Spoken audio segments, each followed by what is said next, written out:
And the next poem is about, well, it's called Tibet, and I think it's self-explanatory. The distance that wants to drink your wand, droplets of bird's blood, in a few tomorrows' time will add them to the roaster, smaller than 5-terraced mountains, but larger than perennial darkness, red as Uzbekistan. Why? What? And how? Phantom is a cold kiss. Tomorrow is a dead man's word. Half night, half resurrection, and the valleys digging indigo.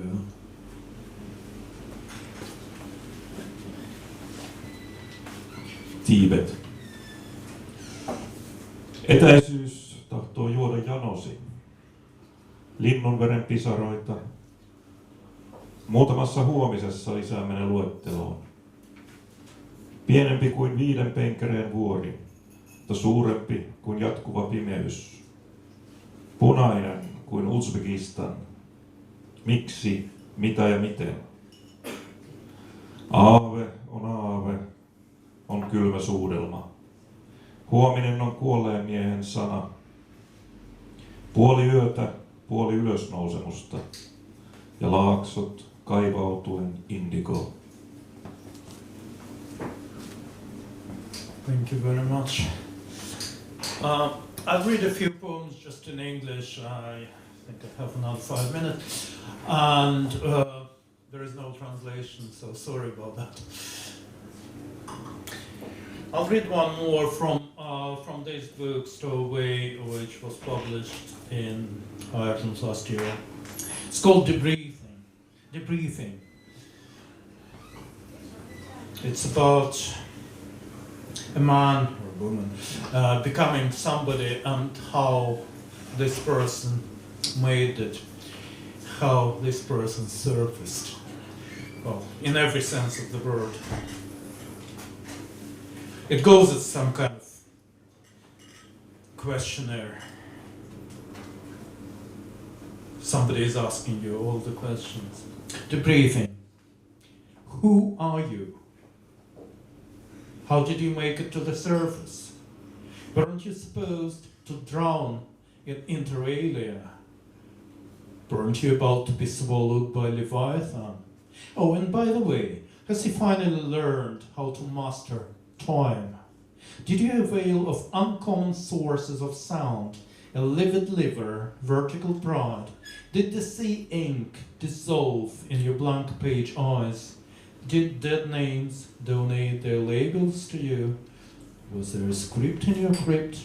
Will you hear one day and the next and the many points which comprised there? Was there fear on the north side of the year? Did you swim through the light derived from your breath? How salty was the salt of your circumflex heart? And I'll probably read a couple of more. What I read before, the poems with finished translations, they're from my book, which is to be published in February in Italy by La Casa del Poesie. It's a bilingual English-Italian edition. I read a few from this book, which is called Stowaway, and I'll read one from my book that has just been published in the United States of America.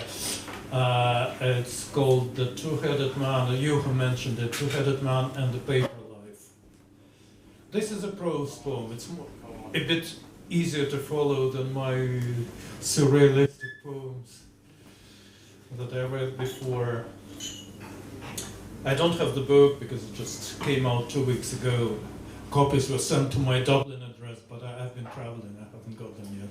But I have a copy, one of the pages.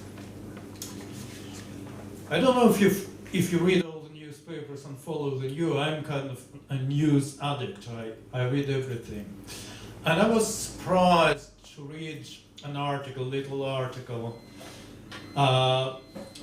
that described a real thing that happened on a remote tropical island. The locals fished out a sex doll from the sea, and they didn't know anything about sex dolls, and they thought it was an angel. I'm not joking, by the way, it really happened.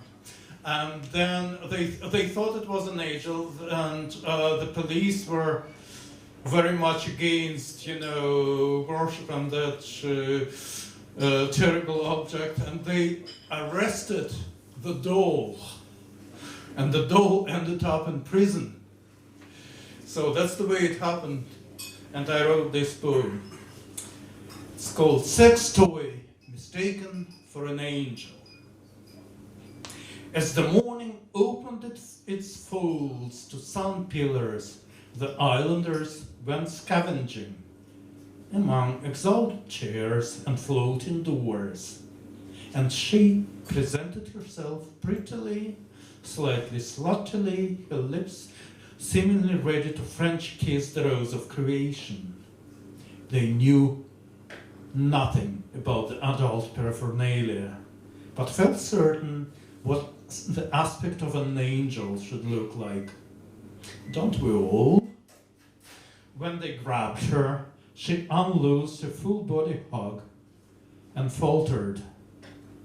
They found her as worshipable as the moth-bird goddess or the webbed winged fingers of dawn.